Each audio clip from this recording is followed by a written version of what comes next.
Şimdi enkazlardan ses geliyorsa bir kere adamı bulduk. Yeri belli. En azından nerede olduğu, binanın içerisinde canlı olduğu belli.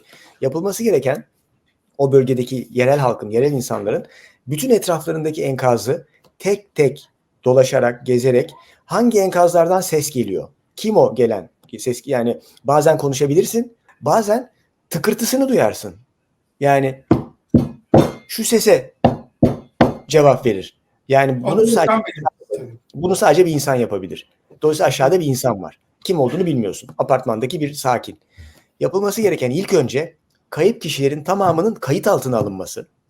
Kaç kişi kayıp? Bu apartmanda diyelim ki 80 kişi yaşıyordu. Deprem oldu, bina yıkıldı.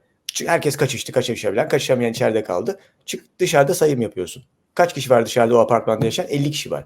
Demek ki 30 kişi hala binanın içinde. 30 kişi bulman lazım senin. Canlı veya cenaze.